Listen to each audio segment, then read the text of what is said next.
po, magandang araw sa lahat. So ngayon guys ay gagawa ako ng video para kung paano ako magpapakain ng aking alagang baboy na inahin. So more on topic tayo dito ha. At kung bago pa lang kayo sa aking channel,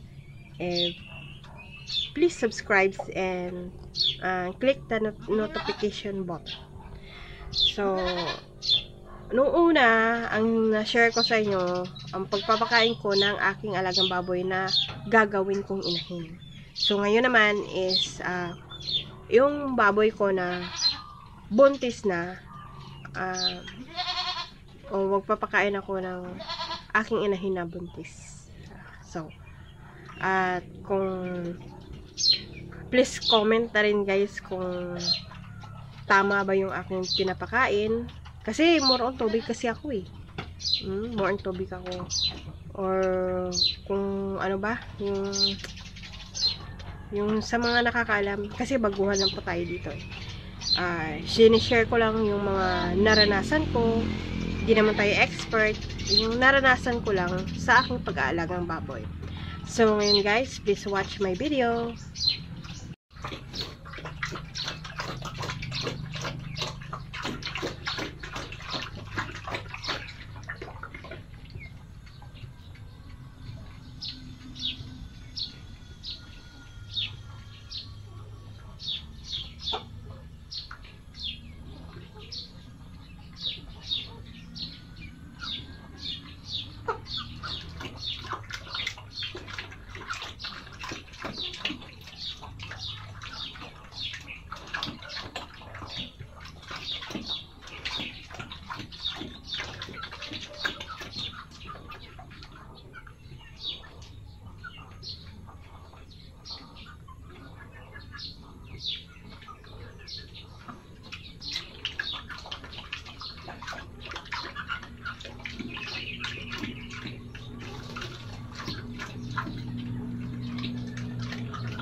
Tayo ng tubig. Isang ganito guys.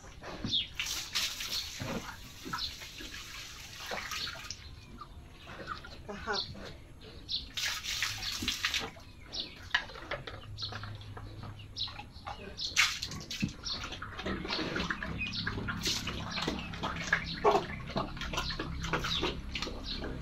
Pagalawa na.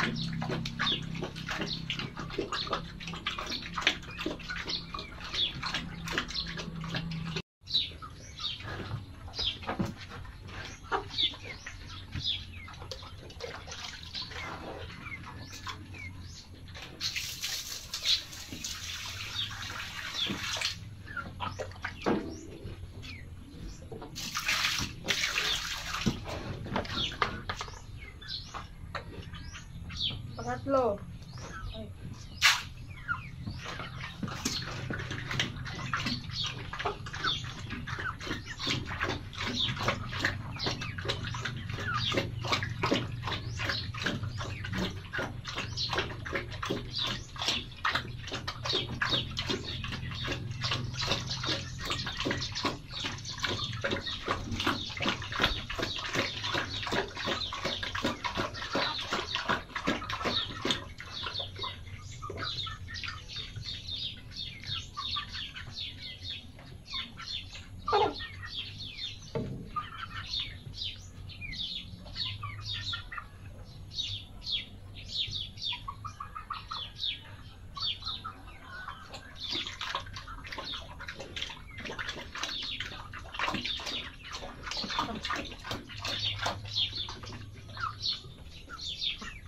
Pangatlo na yan.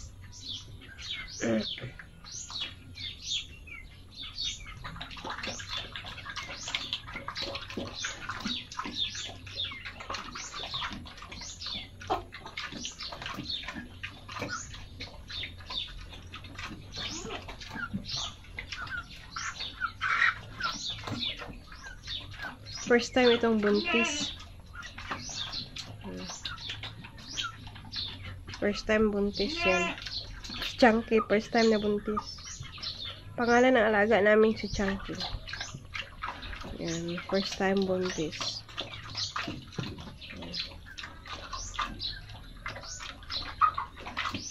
Ubus na. 2 minutes. Tapos, last, magbibigay naman ako. Isang tabo lang na tubig.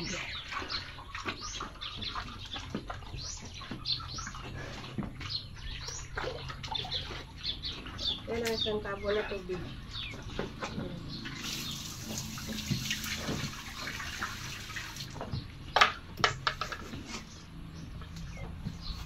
Tapos, isang ganito.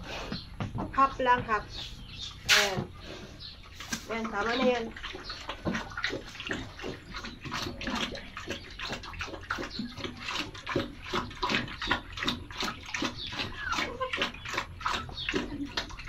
Ano man? Ha? Ano man? O, ayan guys. Last na yan. Pakain ko. Yan lang, magpakain ng ano. Ng alaga kong baboy. More on tubig kasi kami guys eh. More on tubig. Para hindi masyadong magastos. Pero kinakabahan ako dito kasi kahit maliit lang pinapakain ko, yan laki-laki niya guys oh. Yan, malaki siya. Baka ang bata nito guys, lalaki din sa tubig. Yan ang kinakatakot ko. Kasi pag hindi mo dinamihan ng tubig, maingay ito guys, maingay. Gusto niya ng maraming tubig. Nasanay kasi na maraming tubig. Kaya ganyan. Oh? Ito lang muna guys, bye bye.